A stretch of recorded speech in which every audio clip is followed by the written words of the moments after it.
తాకట్లో ఉన్న మీ బంగారాన్ని విడిపించి ఆ రోజు ఆన్లైన్ రేటుకి కొంటాం. Sharma gold company. నమస్కారం, వెల్కమ్ టు సుమన్ టీవీ. నేను గీతాంజలి. ప్రస్తుతం మనతో పాటు ప్రముఖ వాస్తు జ్యోతిష్య పండితులు చేబియ్యం కిరణ్ శర్మ గురువు గారు ఉన్నారు. వారితో మాట్లాడదాం. గురుగారు నమస్కారం అండి. సమస్త సన్మంగళాని భవంతు, అష్టలక్ష్మి ప్రాప్తిరస్తు. పంచాంగాలు లేకపోతే ఈ ముహూర్తాలు ఇవన్నీ పక్కన పెడితే కొన్నిసార్లు ఏమవుతుందంటే ఇప్పుడు మోడం, ఇప్పుడే ముహూర్తాలు పెడతావు, అసలు తర్వాత పెళ్ళిళ్ళు లేవు, ఏవి శుభ సూచకాలు ఏవి చేయడానికి లేదు, శుభ సందర్భాలు లేవని చెప్తూ ఉంటారు పెద్దవాళ్ళు. ఆ క్రమంలో శుక్రమౌఢ్యమి వచ్చింది, ఎలాంటి శుభకార్యాలు చేయొద్దు అనేది ఒక బ్లాక్ చేసేసారు.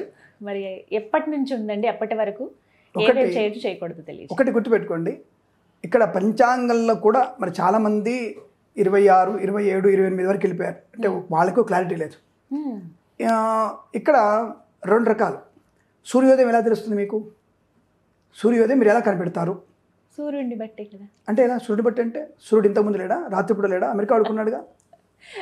అంటే మన కళ్ళ ముందు కనిపించే దృక్ కనబడి, దృక్ అంటారు దాన్ని. సూర్యాస్తమయం కనబడుతుంది అంటే దాని పేరు దృక్ సిద్ధాంతం. కనబడిన దాన్ని మనం లెక్కలో తీసుకుని కొంతమంది, లేదు చంద్రుని బట్టి లెక్కలు పెట్టుకుంటామని కొంతమంది, చాంద్రమాన పద్ధతి, సూర్యమాన పద్ధతి, ఈ రెండింటిని తీసుకెళ్ళి గందరగోళం చేసేసి రేపు జనవరి 14 తారీఖు మీలాంటి వాళ్ళకి ఫుల్ బిజీ. సంక్రాంతి పండుగ 14, 15, 14, 15, 14 ఒకైనా 15 ఒకైనా ఇక మాలాంటి వాళ్ళు పిలిచి డిబేట్లు పెట్టి ఈ సూత్రం చెప్పి వాడి శ్లోకానికి వాడు, వీడి శ్లోకానికి వీడు, అసలు గందరగోళం చేసి సామాన్య ప్రజలు మా పండుగలు ఏం లేదు, 3 రోజులు పండుగ చేసుకుందాం మనం, ఆ స్థాయికి దిగజారిపోయి మనం. అందుకే ఇతర మతాల వారు, ఇతర ధర్మాల వారు మనల్ని చూసి నవ్వుతున్నారు. అంత దిగజారిపోయే కారణం ఎవరు? జ్యోతిష్కులే. ఈయనంటే తెలంగాణ పంచాంగం అంటాడు, ఆయన కొవ్వూరు పంచాంగం అంటాడు, ఈయన రాజమండ్రి అంటాడు, ఈయన నేను మహబూబ్నగర్ పంచాంగం అంటాడు, ఈయన రాయలసీమ అంటాడు, కడప పంచాంగం అంటాడు, ఈయన వరంగల్ పంచాంగం అంటాడు. అరే ఎవరిది తీసుకుందాం అంటే సనాతన ధర్మంలో మనకి ఒక పంచాంగం ఉంది, కేంద్ర ప్రభుత్వ ఆమోదిత పంచాంగం ఒకటి ఉంది. అది చాలామంది తెలియదు. కేంద్ర ప్రభుత్వ ఆమోదిత పంచాంగం, పిడపర్తి వారు రాసిన పంచాంగం ఉంటుంది. ఇంతవరకు దాని పేరు ఆంధ్రపత్రిక. దాంట్లో స్పష్టంగా ఉంటుంది దృక్ సిద్ధాంతాన్ని ఫాలో అవ్వాలి. ఎలా ఎందుకు ఫాలో అవ్వాలి? గ్రహణం వచ్చే విషయంలో మాత్రం వాళ్ళు సూర్య లెక్కలు తీసుకుంటారు వాళ్ళు గంటల పంచాంగంలో, అది మాత్రం కరెక్ట్ సరిపోతుంది గ్రహణం. మిగతా సమయాలు గ్రహణం సరిపోతుంది. అరే ఇక్కడ దాకా కరెక్ట్గా ఇద్దరం వచ్చిన తర్వాత ఇక్కడ దాకా ఆయన ఇట్టి వస్తారట, గ్రహణం దగ్గర ఇద్దరు సమానం వస్తారట. అది ఎలా కుదురుతుందిరా మీకు? అంటే ఈ దృక్ సిద్ధాంత పంచాంగ ప్రకారంగా మూఢం అనేది డిసెంబర్ 8 నుంచి స్టార్ట్ అవుతుంది. డిసెంబర్ 8 నుంచి. అందుకే మీకు కర్ణాటకలో, తమిళనాడులో ఇంకా ముహూర్తాలు ఉన్నాయి. కర్ణాటకలో ఉన్నాయి ముహూర్తాలు. 6వ తారీఖు పెళ్లి ఉంది, 5వ తారీఖు గృహప్రవేశం ఉంది, ఇవి అక్కడ ఉన్నాయి. వాటికి మరి ఎందుకు తేడా వస్తుంది అంటే ఇదే మనలాంటి, అంటే మీలాంటి సామాన్యమైన వ్యక్తులకి, అంటే దీని గురించి పంచ అవగాహన లేని వాళ్ళకి నష్టం వచ్చే అవకాశం. దాన్ని ఏం నమ్మకుండా హ్యాపీ వర్జం లేదు తప్పులు చెప్తున్నారు. ఒక ఆయన పంచాంగంలో పొద్దున్న 7 వర్జం ఉంటుంది, ఒక ఆయన 8 ఉంటుంది, ఒక ఆయన 11 ఉంటుంది, క్యాలెండర్లో 1 గంటకు ఉంటుంది. అంటే దేనికి సరైనటువంటి ఒక దృక్పథం లేకుండా ఎవరికి వారు యమునా తీరు తయారైపోయారు. దానికి మళ్ళీ ఒక 10 మంది కలిసి మేము గ్రూప్, తెలంగాణ మేము బ్రాహ్మణ సమాఖ్య, ఆంధ్ర బ్రాహ్మణ సమాఖ్య, రాయలసీమ బ్రాహ్మణ సమాఖ్య, మా పంచాంగం కరెక్ట్ చెప్పేసి వాళ్ళు గ్రూపులు మళ్ళీ తెలంగాణ 1, తెలంగాణ 2, ఆంధ్ర 1, ఆంధ్ర 2, కడప 1, కడప 2, ఇవి చేసుకొని ఎవరికి వాడే పంచాంగం రాసేసుకొని గందరగోళం క్రియేట్ చేస్తున్నారు. దీనికి ఆంధ్రపత్రిక, దీనికి సమాధానం లేదని చెప్తారు కదా. ఆంధ్రపత్రిక ఉంది, కేంద్ర ప్రభుత్వ ఆమోదిత పంచాంగం ఉంది మీకు. అది పూర్వకాలం ఆంధ్ర పసుపు కళలో ఉంటుంది, అడ్డంగా ఉంటుంది పంచాంగం. లేదా ఆంధ్రపత్రిక పంచాంగం రాసి ఉంటుంది దాని మీద. దాన్ని కనుక మీరు ఫాలో అయితే స్పష్టమైనటువంటి ముహూర్తాలు, దాంట్లో మీకు సంవత్సరానికి తిప్పికొడుతూ 20 ముహూర్తాలు ఉంటాయి, అంతే, అంతకుమించి ఉండవు. అది 100% పర్ఫెక్ట్ ముహూర్తాలు ఇస్తాడు, మీకు పిచ్చి ముహూర్తాలు ఇవ్వడు. ఇది గుర్తుపెట్టుకోండి. అమ్మ బాబాయ్ అది పెట్టుకుంటే కష్టం స్వామి, 20 ముహూర్తాలు అంటే ఎట్లా స్వామి? బాపురాళ్ళకి కష్టం, ఈవెంట్స్ చేసేవారికి కష్టం, ఆడియన్స్ కష్టం, ఇవన్నీ ఉంటాయి కదా. కానీ దానికి వచ్చేసి సెకండ్ ఆప్షన్ వెళ్దాం స్వామి, అది పెట్టడం ముహూర్తాలు. అంటే 5 బాగుండే చోట 2-3 బాగుంటే చాలు ముహూర్తంలో, రైట్, యాక్సెప్టెడ్. ఇంకా దిగజారిపోయేసరికి పల్లె స్వామి మంగళవారం రాత్రి పెట్టండి, ఇక తయారైపోద్దారా. అంటే ఎవరికి వాళ్ళు ఏమైనా తయారైపోయి లాస్ట్కి వచ్చేసరికి సనాతన ధర్మాన్ని కించపరుస్తూ పక్క తరిపోయేటువంటి వ్యక్తులు ఎక్కువైపోతున్నారు. కాబట్టి ఇంక ఆల్రెడీ సరే మనం ఇప్పుడు రెండింటిని కంపేర్ చేసుకుంటూ మీకు వరకు చెప్తున్నా నేను, ఇంకా మూఢం స్టార్ట్ అవ్వలేదు. 8వ తేదీ స్టార్ట్ అవుతుంది, 83 రోజులు ఉంటుంది. ఫిబ్రవరి 8వ తారీఖు వరకు ఉంటుంది మూఢం, తప్పకుండా 83 రోజులు ఉంటుంది.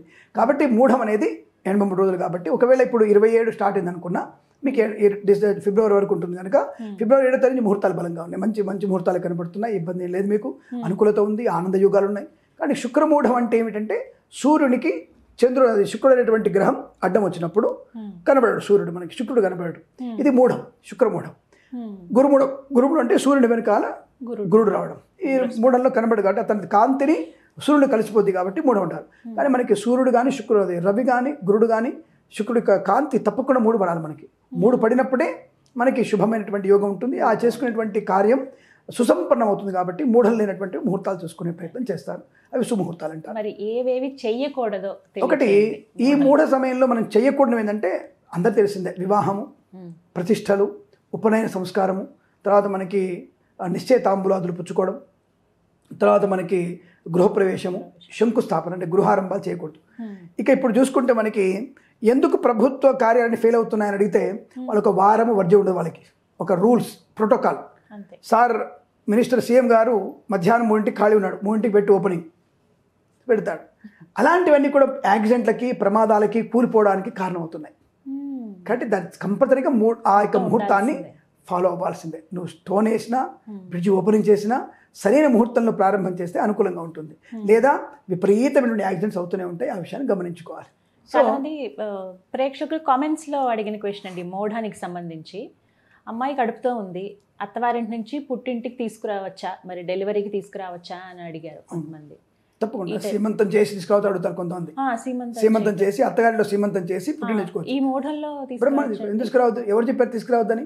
సీమంతం చేసుకోవచ్చు అని చెప్తున్నాం. అమ్మాయిని హాయిగా తీసుకొచ్చుకోవచ్చు. ఇప్పుడు 3 నెలలు 3 నెలలు అంటే అమ్మాయికి 8 నెలల కడుపు డెలివరీ వచ్చేస్తుంది. మరి ఆ డెలివరీ టైంలో తల్లిగారింట్లో ఉంటే శ్రేయస్కరం. శ్రేయస్కరం అంటే ఏమిటి? ఎక్కువగా శ్రమ పడే వాళ్ళు, కేర్ తీసుకునే వాళ్ళు ఎక్కువ ఉంటారు. అత్తవారింట్లో లేరని చెప్పడం కాదు, కూతురు ఇంట్లో తను సంతృప్తిగా ఉంటుంది. కాళ్ళు దాపుకొని పడుకోవచ్చు, కుర్చీలో కూర్చోవచ్చు, టీవీ చూసుకోవచ్చు, శనక్కాయలు తినవచ్చు, మిరపకాయ బజ్జి తినవచ్చు. తల్లింట్లో ఉండేటువంటి విధానం వేరు, ఇక్కడ అత్తగారింట్లో ఉండేటువంటి విధానం డిసిప్లిన్ వేరు. ఇది గౌరవమైన డిసిప్లిన్, అక్కడ ఇర్రెస్పెక్టివ్ డిసిప్లిన్. ఇర్రెస్పెక్ట్ అంటే ఇర్రెస్పెక్ట్ ప్రేమతో కూడిన రెస్పెక్ట్. కాబట్టి అక్కడ హ్యాపీగా ఉంటుంది. కాబట్టి పుట్టింట్లో ఉండాలి అమ్మాయి. కాబట్టి మూఢంలో హాయిగా అమ్మాయిని సీమంతం చేయవచ్చు, తీసుకెళ్ళి అక్కడ డెలివరీ కూడా తీసుకెళ్ళవచ్చు. దానికి ఎటువంటి ఇబ్బంది లేదు. కొంతమంది ఏంటంటే శంకుస్థాపన ఆల్రెడీ అయిపోయిందండి మా ఇల్లు, మధ్యలో కట్టడం ఆపాము చిన్న కారణాల వల్ల, ఇప్పుడు మరి మళ్ళీ కంటిన్యూ పునఃప్రారంభం చేసుకోవచ్చు. అంటే పునఃప్రారంభం చేసుకోవచ్చు. చిన్న కొబ్బరికాయ కొట్టేసి చిన్న వినాయకుడు విఘ్నాధిపతి పూజ చేసేసుకొని మనం స్టార్ట్ చేసుకోవచ్చు. దానికి ఎటువంటి ఇబ్బంది లేదు. ఇల్లు మారడం ఇవన్నీ ఇల్లు చేసుకోవచ్చు. ఇల్లు మారడం చేయొచ్చు, సీమంతం చేసుకోవచ్చు, అక్షరాభ్యాసం చేసుకోవచ్చు, నామకరణం చేసుకోవచ్చు, బారసాల చేసుకోవచ్చు, కొత్త ఆఫీస్ ఓపెన్ చేసుకోవచ్చు, వ్యాపారాత్మక ధోరణితో కొత్త వ్యాపారం ప్రారంభం చేయవచ్చు, కొత్త భాగస్వామిని కలుపుకుంటే వ్యాపార భాగస్వామిని కలుపుకోవచ్చు, జీవిత భాగస్వామి కాదు వ్యాపార భాగస్వామిని కలుపుకోవచ్చు. ఇలాంటివి చేసుకుంటే సరిపోతుంది, అనుకూలంగా ఉంటుంది. వివాహ సంబంధాల గురించి అసలు మాట్లాడుకోవడం అదే తప్పు. అదే అతి సర్వత్రా వర్జేతి అంటారు. మాట్లాడుకోవచ్చు, పెళ్లి చూపులు చూసుకోవచ్చు, మాట్లాడుకోవచ్చు, ముహూర్తాలు కూడా పెట్టుకోవచ్చు. కానీ ముహూర్త పత్రికలు మార్చుకోవద్దు. పత్రికల దగ్గరికి వచ్చే స్వామి మరి ఫిబ్రవరిలో ముహూర్తం ఉందా, వాడికి కళ్యాణ్ బుక్ చేసుకోవాలిగా, మండపం ఈవెంట్ వాడికి చెప్పాలిగా, బంగారం వాడికి చెప్పాలిగా, బట్టలు వేసేవాడికి బట్టలు చెప్పాలిగా, ఇవన్నీ ఉంటాయి కదా. కాబట్టి ముహూర్తం నిర్ణయించుకోవచ్చు. ముహూర్తాలు చూసుకోవచ్చును. ముహూర్తాలు చూసుకోవడం వరకే, పత్రికలు మార్చుకోవడానికి లేదు. కాగితం మీద రాసేయండి అయ్య గారు ఇవ్వడానికి లేదు. నోటికి చేసుకొని పెట్టుకోవడం అంతవరకు తప్ప. అంటే ఇక్కడ ఎవరికి ఇవ్వద్దంటే కన్యాదాతలకి ఇవ్వద్దు. కన్యాదాతలకి, కన్యా స్వీకరించే వాళ్ళకి ఇవ్వకుండా వాళ్ళ మేము వచ్చిన కాగితం మీద రాసేసి జస్ట్ డేటు టైం రాసి చేసేయాలి వాళ్ళకి, అంతే. వాళ్ళ డే టైం బుక్ చేసుకుంటాడు. పత్రిక తర్వాత స్వస్తి శ్రీ పరాభవన సంవత్సరే ఉత్తరాయణే అని చెప్పి అప్పుడు రాస్తాం. మీరు మాఘమాసే శుక్లపక్షం అప్పుడు రాస్తాం మేము. అలా రాయించుకోవడం ఇప్పుడు కుదరదు, పత్రికలు రాయకూడదు. కానీ డేట్ ముహూర్తం చూసుకొని మీరు బుక్ చేసుకునే ప్రయత్నం చేయొచ్చు. ఆభరణాలు ఆర్డర్ ఇచ్చుకోవచ్చును, మాంగళ్యం ఆర్డర్ ఇవ్వద్దు, మెట్టలు ఆర్డర్ ఇవ్వద్దు, దీక్షా వస్త్రాలు, పెళ్లి వస్త్రాలు ఆర్డర్ ఇవ్వకుండా మిగతావన్నీ ఆర్డర్ ఇచ్చుకోవచ్చు. ఏమి ఐటమ్స్ వాళ్ళు తీసుకోవచ్చు, నాకు ఎటువంటి ఇబ్బంది లేదు. పెళ్లి చూపులు చూసుకోవచ్చు, కానీ ఇద్దరు మార్చుకోవడం, మీ ఇద్దరు మాట్లాడుకోవచ్చా అని చూసుకోవద్దు. అంటే అలాగే ఇక్కడ అప్రస్తుతమైన ఒక విషయం చెప్తాను మీకు నేను. ప్రీ వెడ్డింగ్ షూట్ అనేది దరిద్రాన్ని, నష్టాన్ని కలిగిస్తుంది. ఏమాత్రం అది కింద మీద, ఇప్పుడు పెళ్ళైన తర్వాతనే కింద మీద అవుతున్నాయి. ఒక బ్రాహ్మణుడిగా పురోహితుడిని అనకూడదు, కానీ పెళ్ళైన 2-3 ఏళ్లకో 5 ఏళ్లకో ఇబ్బందులు పడుతున్నటువంటి కాపురాలు చాలా ఉన్నాయి. కాబట్టి అలా మంచి చేసినా నష్టపోతున్న వాళ్ళు ప్రీ వెడ్డింగ్ అనేటువంటి భావంతో మీరు చేసినటువంటి దౌర్భాగ్యపు పనులు అవేమి మీకు ఎట్టి పరిస్థితుల్లో మంచిని కలిగించదు, నష్టాన్ని కలిగిస్తుంది. దయచేసి అటువంటి మీరు ప్రీ వెడ్డింగ్ షూట్స్ పెట్టుకోకూడదు. ఈ విషయాన్ని దయచేసి మన టీవీ మాధ్యమం ద్వారా నేను రిక్వెస్ట్ చేస్తున్నాను. అది మీకు ప్రమాదాన్ని కలిగిస్తుంది, జాగ్రత్త విషయం. చక్కగా వివరించారు గురుగారు, ధన్యవాదాలండి. శుభం, ఆనంద సిద్ధిరస్తు.